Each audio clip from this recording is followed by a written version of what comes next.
Great. So welcome everyone to the Yelk panel. We're not in Kansas anymore. A fantasy panel with authors Hafsah, Faizal, Darren, Shan, Garth, and CL Clark. Can I get everyone on the panel to just say a little bit about themselves and their book? Should we start? I'm going to start with whoever's my top left, which is Hafsah. Hello, everyone. I'm Hafsah Faizal, and I'm the author of We Hunt the Flame and its sequel, We Feed the Stars, which released just this year. So We Hunt the Flame is a YA fantasy set in a world inspired by ancient Arabia, where a girl named Zafira ventures to this villainous island where she has to retrieve a lost artifact that can save her dying world. And at the same time, we have the Prince of the Kingdom set on a similar mission to find her, kill her, and steal the artifact for his father, the autocratic sultan. But of course, when their paths cross on the island, that's not exactly what happens, and they might have to join forces to defeat this ancient evil. So that's my first duology, and I'm now working on a new one titled The Tempest of Tea. I'm very excited about that one, actually. Thank you. Can we move on to Garth? I'm just going to go around. Yeah. Thanks, Daphne. It's great to be here. I wish we were all here in person.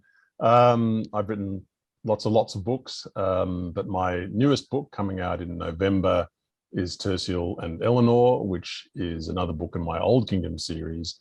And it is in fact a prequel to Sabriel, or Sabriel. You can say the name however you like. I always say you can say my characters' names however you hear them in your own head. Tertial is Sabriel's father, Eleanor is Sabriel's mother. That kind of, in a sense, tells you everything you need to know. It is the story of how they meet, and of course it is a continuation of the long struggle in the Old Kingdom against the forces of free magic and the dead who won't stay dead, and that's out in November. Thank you. And now CL Clark.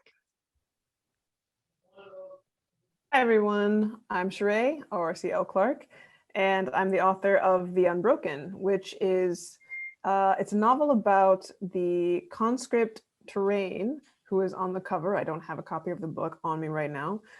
She's the one on the cover with the arms, and Luca, who is the imperial princess of the empire who has taken over Terrain's home. When Terrain goes back home for the first time, loyalties are tested, and they both kind of have to figure out what side they want to be on when it all shakes out. Thank you. And Darren? Hi. Again, sorry we can't be there in the flesh. I'm Darren Shan. I've written over 50 books now. I'm not sure the exact number, but somewhere north of 50. Best known for Cert the Freak, a 12-book series I started my career with. I'm mostly known for horror. All of my big series have had a very strong horror theme running through them. But last year I began a new series called Archibald Locks. And this has a few scary moments, but mostly it's a pure fantasy series. I released 3 books last year during the first lockdown. I sneak released them on April Fool's Day. Everyone thought I was joking when I blogged to say I'd just released 3 books, but I wasn't. I'm releasing 3 more this summer, starting with Archibald Locks and the Forgotten Crypt. I nearly forgot the name there, so it's only just come out. Archibald Locks basically begins: a boy is crossing the bridge in London. He sees a girl walking towards him, pulling strange faces. He doesn't know what's going on, but then she opens a door to another universe, and he follows her through. And that's where it all kicks off. Thank you, everyone. Thanks for introducing yourselves and your book.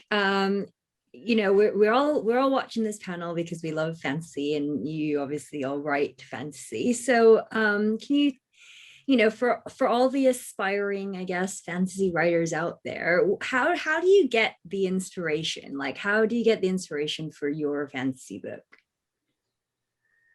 I'll kick off because with Archibald Locks, it was very, very simple. Often I can't say where an idea comes from. You know, they can be percolating in my head for a long time. They can come from different places. With Archibald Locks, I was walking over a bridge in London one day. I saw a girl walking towards me, pulling strange faces. And I then asked the question, why is she doing that? And that launched me into this story of a parallel universe. I always say ideas can come from anywhere. You can't control ideas as a writer. Just always be asking questions, looking for the weird behind the normal.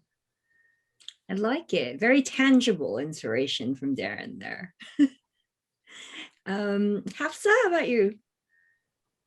For me and We Hunt the Flame, it was actually my sisters and I watched the Hunger Games series and the Lord of the Rings series back to back, and it was just like distilling all of this into us. And then one of my sisters was like, what if the games were set in a fantasy world? And that was sort of how the initial idea for We Hunt the Flame came about, where I had all of these characters coming together on an island where they were fighting each other off just to win a prize, before I realized that it wasn't exactly a prize that they were seeking, but something else. And so the entire story reshaped as it went.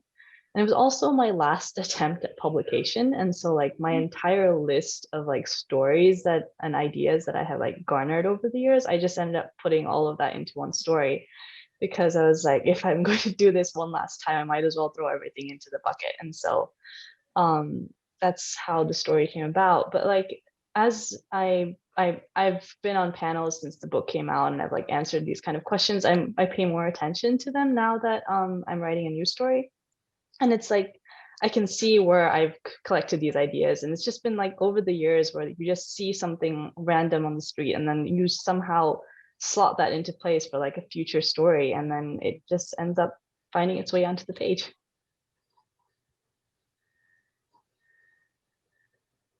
That's great. Thanks, Hafsah. Garth, do you want to talk about your, because you have so many books in the Old Kingdom series, and obviously your other series as well. Like Darren, you're quite a prolific writer. So where do you keep getting these new ideas from? It's a very tricky question, because the short answer is I don't know, but the longer answer is that they do come from all over the place. And I think often people think of one giant, one big idea propels everything, but often it's actually a series of small ideas that sort of come together, and you pursue them and ask questions and think about how it could be a story. So I often don't know where the inspiration comes from. It's actually rare for me to be able to look to one particular sort of spark and say that's what set everything in train. An exception is my most recent book, The Left-Handed Booksellers of London, where I do know where that was sort of sparked off, even though it brings together lots and lots of different ideas. Because I was signing books in Leith, the port part of Edinburgh, for Golden Hand, actually one of my Old Kingdom books, and the bookseller who was helping me, with the signing, I noticed he was left-handed, and I'm interested in left-handedness because maybe I was left-handed as well. I can write with either hand, but because of how old I am, I wasn't allowed to be left-handed at school. It was back in those days, you were forced to write with your right hand. So I've always been interested in that. I noticed he was left-handed. I just said to him, "Oh, you're left-handed," and my older son's left-handed too, and so on. And he said, "Yes, we're all left-handed in this bookshop." And I thought to myself, and I said to him, "Oh, you're the left-handed booksellers of Leith." And he said, "Yes, I guess we are." And eventually, I built upon that, and it stayed with me. And eventually it became the Left-Handed Booksellers of London, of course, drawing in many, many other ideas along the way. So that's one of the few books where I can say that spark, that initial spark that set alight all the other stuff that was, sitting around like a trash pile in my head, that came from that particular experience. Thanks, Garth. That's really funny as well. Very, very interesting story. Cherry, what was your inspiration behind The Unbroken? Well, first, I just want to say, as a left-handed person, I'm very excited, very curious about this now. Now I have to go not just read the book, but I have to go see the booksellers.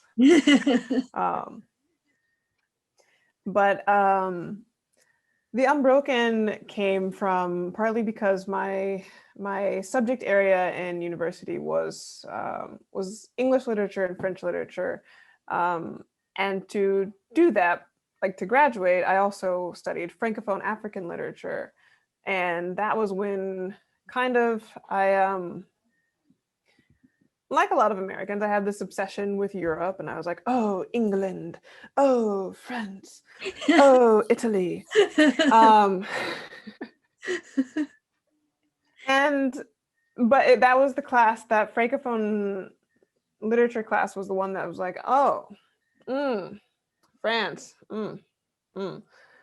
Oh, I also took this English class that taught me about post-colonial literary theory. And I was actually taking all of these classes at the exact same time. And they just sort of like sparked something in me. And like any good English major, I took that to the books that I was reading, which was a lot of fantasy. And I feel like a lot of people don't, like, at least in academia, they don't, it's changing now, but there aren't a lot of teachers who are telling you to take a critical lens to the fantasy that you're reading as well. And so I did, and I was like, well, it's very interesting, this narrative of war and conquest is essentially colonialism, but these are still the heroes that we have. Going to go get this magical object is going to go get someone else's resource, taking it for your own because you want it, and killing them if they don't give it to you, is colonialism. And so I wanted to explore that a bit. And at the same time, I was also doing my own independent study on women and violence in fantasy, and when women are allowed to be violent versus, well, violent and celebrated, versus when men are allowed to be violent. And so that kind of turned into Terrain and Luca and General Cantic and the Jackal and the Apostate, and all of these women who are being violent in their own very different ways, some of them, but also very violent physically. And some of them really enjoy it, they revel in it, and they're good at it. And so all of that came from those three classes a little bit. Thank you, Cher. That's also really interesting. The kind of the merging of like real life and getting inspiration for real life. So actually, that segues nicely into my next question, which is, how do you find kind of balancing, like, I guess the fantasy elements, but also making sure you've got something almost grounded in reality? I think for a lot of your books, I feel like fantasy books, what makes them like accessible is that, yes, they're all about like weird and wonderful far off places, but they also, are very much grounded in our world as well, by some methods. So talk to me a little bit about how you ground your worlds and what your method is for balancing that.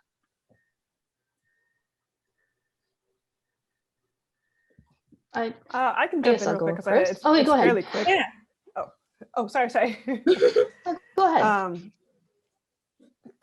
Well, it's kind of quick, but one of the things that I actually most wanted to do was have a relatively low magic, low mysticism kind of world, because I was really interested kind of with the violence aspect in what kind of damage humans were willing to do to each other, even before we get into the speculative element. But then, I am a fantasy writer, so I wanted a little to go with it. But I did a lot of research into like the actual physical act of colonization from residential schooling and companies and that kind of stuff, but also just like how architecture changed and shifted. And so I tried to include those actual details in the setting and in the characters' backstories. And then, like, honestly, the main change is that instead of going just for food or oil or gold, people went for magic instead. And that's what they were looking for. And then they stayed. Well, yeah, we've explored lots. So most of it's set in this parallel universe. And, I spent a lot of time working up the rules of this universe and creating this, lots and lots of different realms. I actually wrote far more than I needed. I've been cut quite a lot of it out because I needed to learn about it myself in order to convey this universe to the readers. But I did keep at certain stages of the story, bring it back to our world. I felt again that grounding, just to give people that link between the fantasy world and the real world on Earth at certain stages in each of the series. So volume 1 came out last year and volume 2 this year. There are certain key points in the storyline where I do bring it back, and the character Archie ends up returning to Earth, to London or New York or Moscow in book 4. I found that helped me. I think it helped the reader as well, to give you a chance to sort of take a deep breath of the real world. You know, pause the story, not necessarily slow the story down, but just bring it back to reality for a little bit, give you a chance to get your breath, and then launch off into another part of this parallel universe called the Merge. So that was something that worked for me, and that I found, I think, worked well for the story as well in this instance.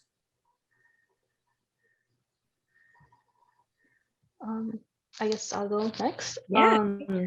So when We Had the Flame, when I started writing, it was actually very Eurocentric before I realized that it just wasn't working out, and I scrapped the entire story and started fresh.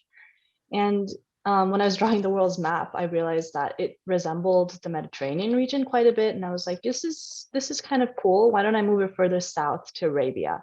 And that's when the story really took off, because I was like, this is a region so often like demonized or exoticized in the media, and I have the opportunity to showcase it as a place where people call home. It's just home to millions and millions of people, and I could make that happen in this story, where I could make these kids from the Middle East be heroes for a change, whereas the TV and movies and the media were always terrorists and monsters. And so it became sort of a cathartic experience where I was writing this story, and it's definitely high fantasy, but it's like ancient Arabia. It's not an Arabia that exists. History, politics, everything that's entirely made up. But at the same time, it's also very Arab, where I have all these touchstones that make you realize that this is, sure, it's fantasy, but also like the clothing, the food, the language, it's all real, and it's all a way to tell you that this is not this monstrous place that you've built up in your mind. This is actually another country, another region where anything can happen, or magic can happen. Whereas on the flip side, where I'm working on A Tempest of Tea, it's definitely more Eurocentric, where I have a bunch of immigrant kids, refugees, all of that. They're in a very England type setting. And so I'm having to research a lot of colonialism and how much it's impacted these characters' lives, how much it's impacted my life in ways that I haven't even realized, except that now it's like starting to come to life when I'm like researching it. And so I feel like for me, the reason why I have these touchstones to the real world is because as a kid, I was never interested in contemporary stories where it tells you about like issues, real world issues. I was never interested in them. It was just fantasy, where I always picked up just so I could get lost.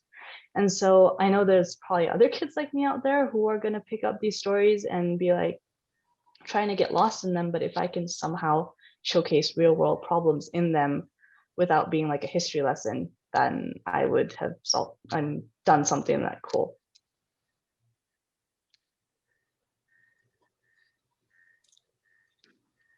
Thanks, Hafsah. That's a brilliant answer. Garth, did you have anything you wanted to add to the? Sure.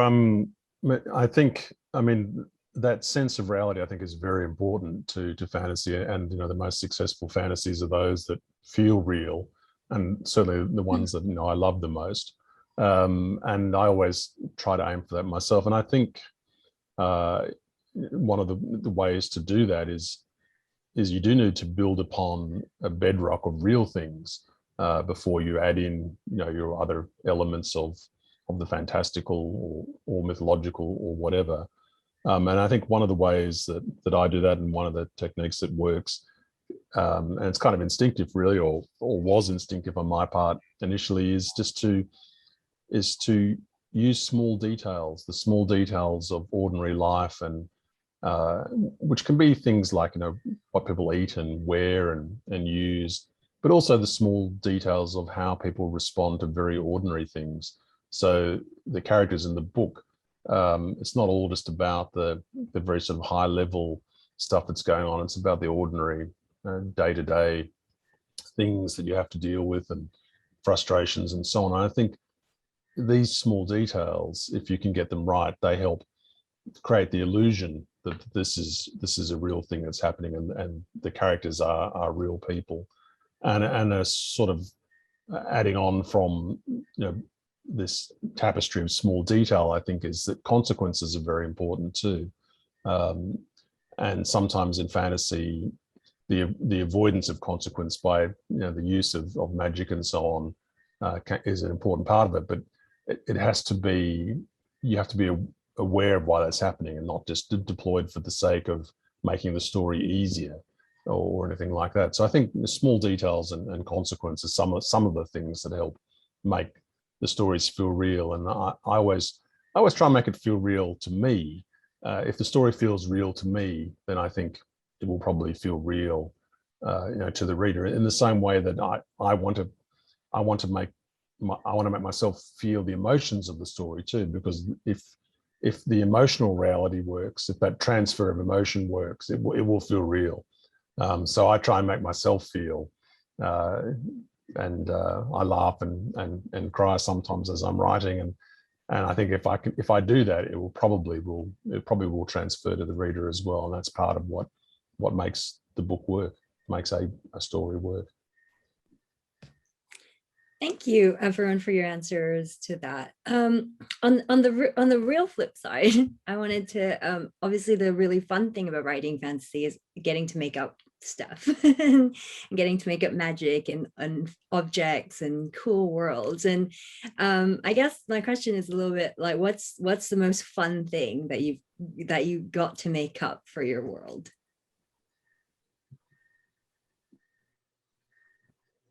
I'll chip in. It's in book, I think 5 of the. Actually, no, it's in the late book of the series. But yeah, I got to just bizarre, for no real reason except I wanted to do it. There's an inverted upside down pyramid that people bungee jump off. It was just absolutely bizarre. But I had this image in my head, and I thought, yeah, let's go for it. That sounds amazing. So what do they like? Do they they're in it and then they just kind of jump off it? Yes, so it's an upside down pyramid. So they walk up through it, big long thing. There's a sports pitch on the top as well. But one of the things they do is they just tie themselves on and they bungee jump. Why not? I would. Yeah, I want to definitely. do that. That sounds super fun.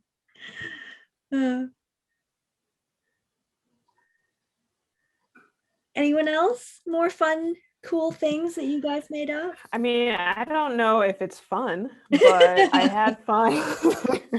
I've had fun. My characters aren't going to have fun. But this isn't, I'll try to stay away from spoilers, but the way the god system / magic system works in the Magic of the Lost series, which is the trilogy series of the Unbroken, is like every god has a sort of duality to it. So you find out that the Shaolin god, that magic, like it can heal, but it can also tear apart. And it's like very located in the human body. And so then there are people who worship a sort of animal god, and it's like you get animal husbandry, but you also get like mauled. So like some like and then there's like agriculture and pestilence. Like maybe I'm a little bit nerdy about it, and like the whole iceberg of world building that goes along with it. But that was fun. That does sound fun, but not fun for your characters. What is really though? I think I'm in a similar boat where I just had a lot of fun with the world building and like trying to make everything come to life. But like in A Tempest of Tea, I have this tea room that doubles as a blood house. And so like the transformation from like when someone like law enforcement's coming, and it's an illegal blood house. And so they have to like quickly flip it over to the tea room. And so I always have fun with that. Like it's the danger that's associated with it, and like how can we get this done before everyone gets here. And that was exciting and fun. But like in We Hunt the Flame, the most fun I had was probably making my characters suffer. So Nothing as exciting as an inverted pyramid, I'm afraid. Spoken like a true fantasy author, though, that it's always about the suffering. Indeed. How about you? I think Yeah. my books are littered with things that I just love the idea of and I would like them to exist. So and that ranges from very small things to things like the Great Library of the Clare in their mountain by the glacier, the Abhorson's house on the river, which of course I would like to live in, but with a bridge rather than stepping stones and so on. So there's a lot of things in my books I would like them to exist. So there's all kinds of cool and interesting things that I just think, wouldn't it be great if this existed, and I can only make it exist in a story. But I also like the aspect that we've just been talking about when you can make things work together, when it feels right for your world building, that this is how things work in this story. And when you work them out and you think, oh yeah, and it's kind of like they've always worked like that. It's I haven't made it up.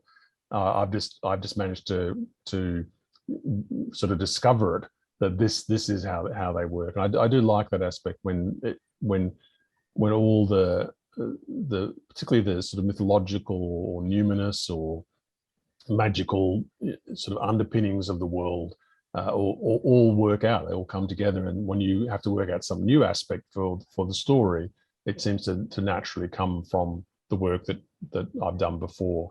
So I always get a great sense of satisfaction when it all fits together properly and works out, and seems like it's always been like that. I did want to ask you about like your writing process, and obviously having to draft the story with all the other elements, the world building, characters, etc., that go with it. Do you outline? Do you keep copious notes of your world? Do you have an encyclopedia like a Tolkien-esque kind of thing with all the things, or how do you basically keep track of all the differences between our world and your world? I did that with Archibald Locks. Each book I do, I approach differently. Sometimes I will write up lots of notes, lots of character descriptions. Other times I'll wing it. I'll write very little down and I'll just go with the story. It varies. With Archibald Locks, because it was a parallel universe full of lots of different realms and zones, I had to do a lot of writing and notes before I started. I'm very chaotic at doing notes. So I had a few little books and I'd scribble ideas down as I'd go. I mean, I'd have to keep going back and forth through it, and I'd remember something, but I couldn't remember where it was, so I'd flick through all the different ideas. And I found that actually helped, because I was coming across other bits which I hadn't remembered, and then it helped me build it up. I've always, as Garth was saying about how it's brilliant when it all comes together. Very often at the start of a project, I don't know if it's all going to come together. Sometimes I don't know what the structure is going to be, how it's all going to work. You've got to have faith as a writer that ultimately it will. As a writer, sometimes you really got to get out there and walk across an invisible beam of faith where you just believe it's going to work. And even 50+ books into my journey as an author, I still can't quite say why it works and how it works. I'm just very glad when I get to the end and it does. But yeah, on this one, lots of notes did help me out, and flicking around between them. And some, I didn't keep all of them. Some of them I went with. Other ideas I let go by the wayside. The story will ultimately decide where it wants to go. As a writer, obviously, you do have ultimate control. But if the story's working, you see that control and you follow where the story leads you. That's great. I would love to. I love hearing about writing processes, and going through your notebooks with all the crazy ideas that you've just talked about as well, like the upside down pyramid must be a lot of fun. Yeah. You should maybe publish a few pages of your notes sometime. My handwriting is so terrible, sometimes I can't even read what I've written.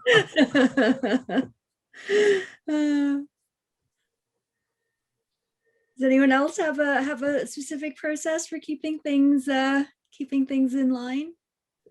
My process is pretty chaotic too. For We Had the Flame, it was, like I said, my last attempt, and so I just started throwing everything in together. But I was more conscious of it with The Tempest of Tea because I sold it on proposal, and so I knew I had to write it within this time frame. And so I outlined it. Like we Had the Flame, I told myself I could not outline because it felt like I was boxing myself in, like I didn't have the freedom to roam around.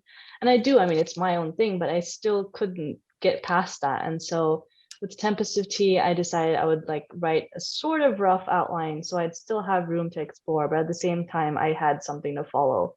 And when I do that, it's usually how the plot will go rather than like cementing the world building, so that I have room to explore the world building. And then from there, I usually create the rules that keep everyone in place and all like everything in place, like because this is a vast new world. And if you don't have rules and boundaries, then it won't feel real, like Garth is saying.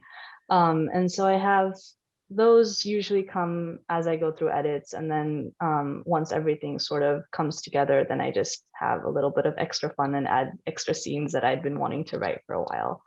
But yeah, it varies with each book, and so I don't know if there's like one solid answer, and there's no one right way to do it. So if you find yourself listening to different authors and not knowing how you should go about it, it's just you just go about writing the story, get the story down in whatever form, and then you can build from there. It doesn't matter. Yep, that's excellent advice. It is good advice. Yeah. I think, I mean, you know, someone once said you never actually know how you write. You never know how to write a novel. You only know how you wrote the last one, which I think is very true. Despite having written many books, I'm generally astounded when I get to the end of it. I really don't know how I managed to do it again, but I'm glad that I have. I tend to discover things as I go along. I'm not a work it out beforehand, particularly in terms of you know, the magic and the sort of lore of the world and so on. I usually know very little when I begin, but as I discover it, as I write the story.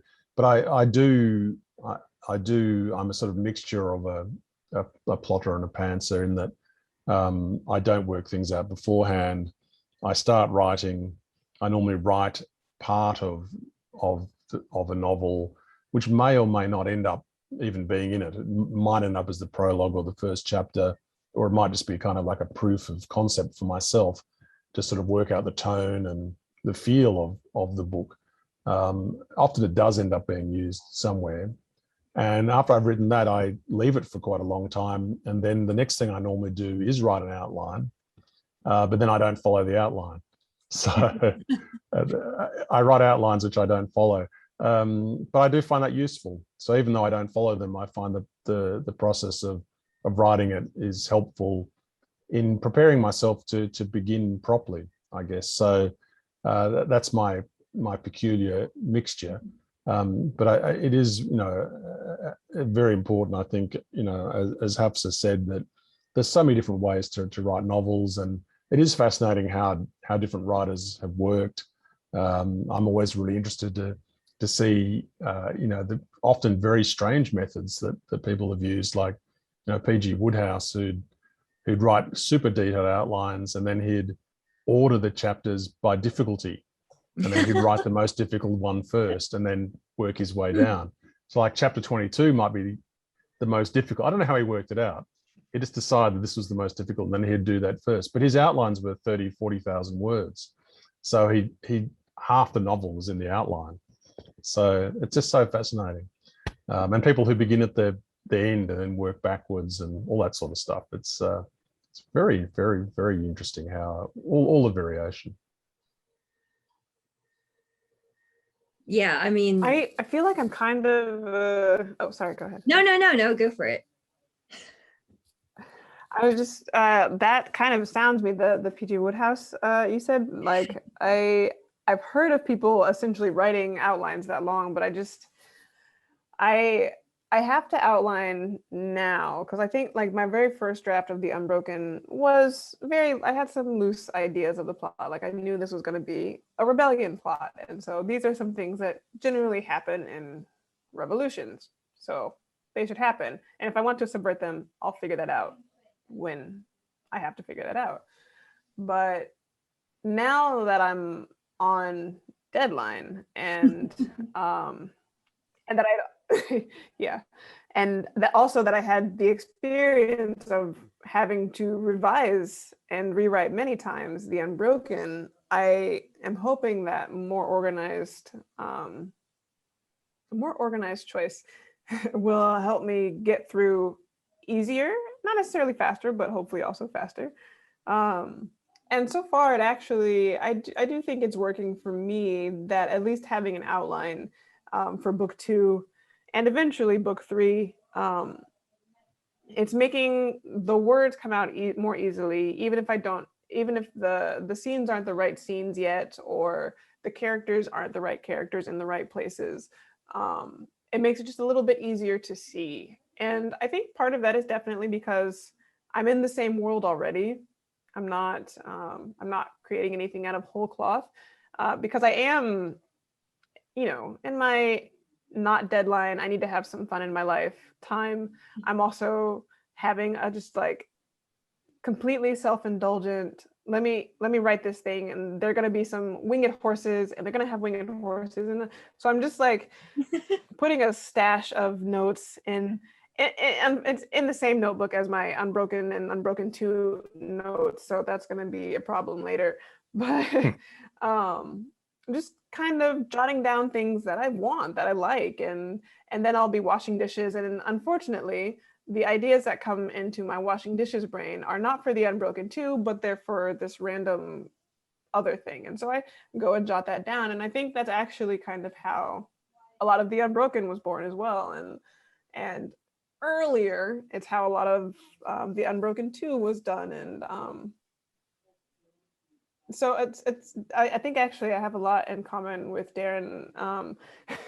I've got my Scrivener, which is the main hub. Eventually I try to get everything transferred into some kind of document there. And then I have like some notes app that I can just put things anywhere. So I just click a spot, type it, and then move on. And then I actually have the Word documents with editor's notes and stuff. And and then the physical notebooks. So there's a lot of different notebooks, but kind of like Darren said, there's a sort of exploration as I go back, and I'm like, oh man, what notebook did I write that in? And then I will find, oh, that was a really great idea. Let me just make sure I go put that in the Scrivener master document real quick. So I'm trying to consolidate a bit better because I don't want to lose ideas. But well, you do seem quite organized already. Half of my good ideas come when I'm washing dishes or taking a shower, and the moment I'm done, I forget about them. So. I think the really good ideas stay with you, though. I mean, I have a almost religious belief that if it's a really good idea, it will come back to you, even if it temporarily goes away. This doesn't always stand up to strict examination. Of course, sometimes I look back through my notebooks and discover things that I think, oh, that actually is a good idea, and I did somehow manage to forget it. But hey, it's in my notebook, and I've just found it again. So it's kind of true, because I might have lost it for 5 years, but it's here again now. So I think the good ones stay with you. And if you didn't use it for that book, then you could always use it somewhere else, right? Yeah. Always get inspired for your next book. I wanted to touch briefly about characters and the characters in fantasy books in general. Or do you think that your story, being a fantasy story, it tends to be more character driven or world driven? Because obviously the world building is such a big part of it, but having a character driven story is also very exciting.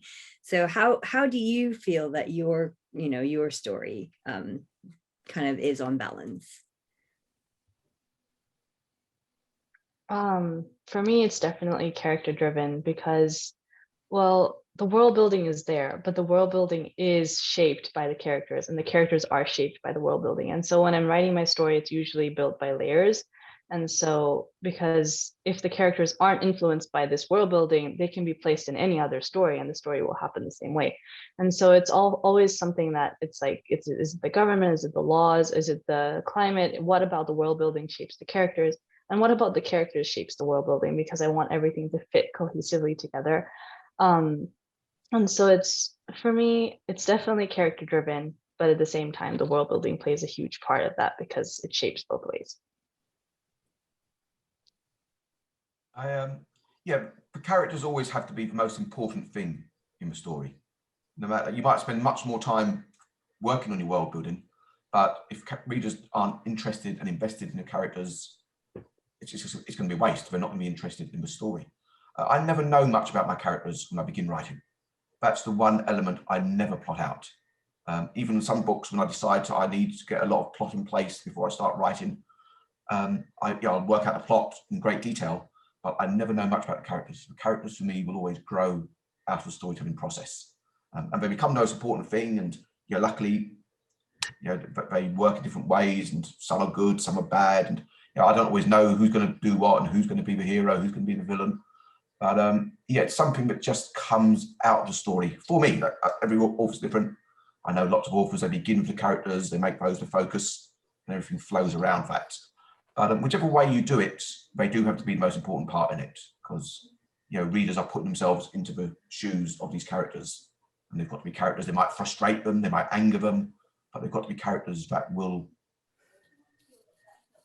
work for them, will get them interested, and will make them interested in this world. A beautiful world all by itself is just a painting, and paintings are nice to look at, but they aren't stories. You need that human element. No matter how inhuman the world might be, you need that human line to pull the reader through the story.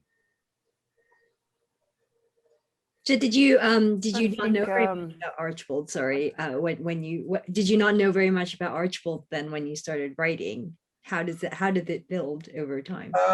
I knew most about Archibald. Like most of my main heroes, he's a bit boring. I think it's good to make, Harry Potter is a bit boring when you first meet him. Bilbo Baggins, very boring. You've got to, I think it's very good to put an ordinary, everyday character into an extraordinary world. So there are other characters in there who bring the flavour to the soup of the story, as it were. But with my main character Archie, he was fairly straightforward. Just this kid wandering around asking, "What's this? What's this? What's that?" lots and lots of questions. Fair enough. Sorry, Cherry, I interrupted you there. No. Okay. I was just thinking, kind of along with Hafsah, the idea that I'm trying to remember where I heard it from. I think it might have been Mary Robinette Kowal, and like either one of her lectures or like the Writing Excuses podcast, but she was talking about the idea of starting a short story with a gee whiz idea, and that, like, whatever that is for you, maybe it is a character, or maybe it is magic, or maybe it is a place, but then going from there. So I find my situation or magic or whatever that makes me think, oh, that would be a cool story. And then I see what character would be most impacted by it. And that kind of influences who protagonists might be, or like antagonists, or what kinds of problems, what kinds of jobs I might be looking for. So like with the Unbroken, part of the idea was, okay, so we've got this colonial society. So my gee whiz idea made me want to look for a character who was caught somewhere in between, living on both sides. And so that's how, and as well as the violence aspect, that was part of my gee whiz idea. And I was like, well, a soldier is probably the most violent occupation in this situation.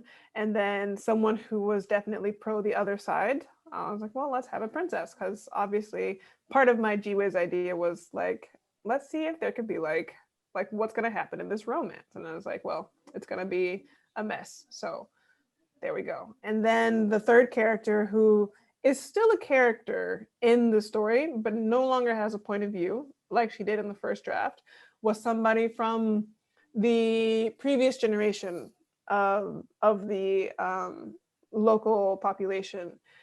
So she was young when the colonization first happened, and part of the story was just supposed to explore like what are all of their lives like, and that influenced how everything eventually fell out. And it's a similar case with my little play exciting story that I'm not supposed to be working on. Well, I have this situation, I want to write about this trope, but I want to make it different. And so what kinds of characters would make this trope more complicated or more interesting or more problematic and, you know, cool to explore across like however many novels. And so I went looking, okay, well, we have 2 generals, maybe we have 2 royals. Okay, we've seen that one before. We have this and this. And so I kind of go through that way. But in the end, like Darren said, it's very much a character driven process. It's once I find who they are, you know, they have to carry the story through the world.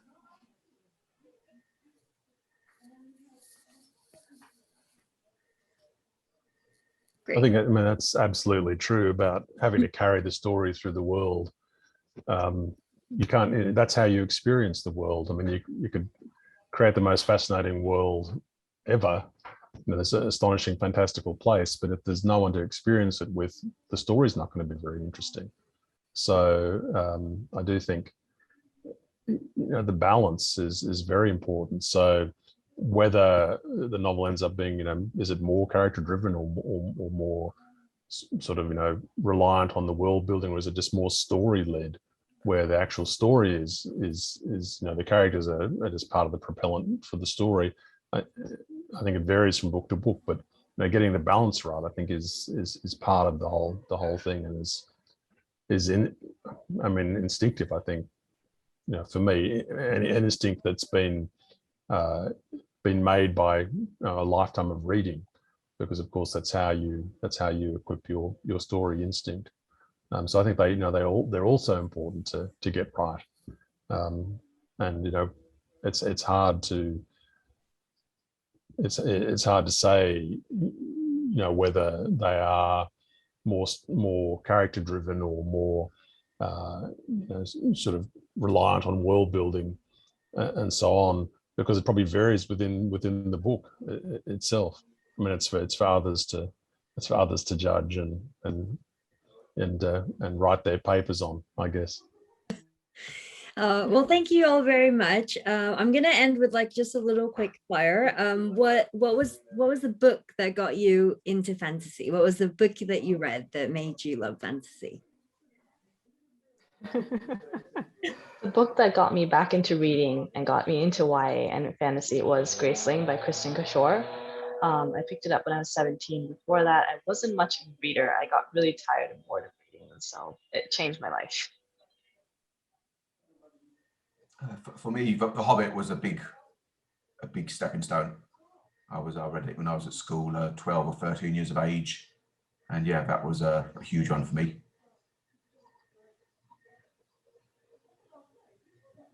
There's so many. I mean, there's so many books. It's very hard just to pick one. I mean, certainly The Hobbit and The Lord of the Rings were very influential early on. Ursula Le Guin, Wizard of Earthsea, you know, had a huge impact on me. Susan Cooper's The Dark is Rising, Diana Wynne Jones, Andre Norton.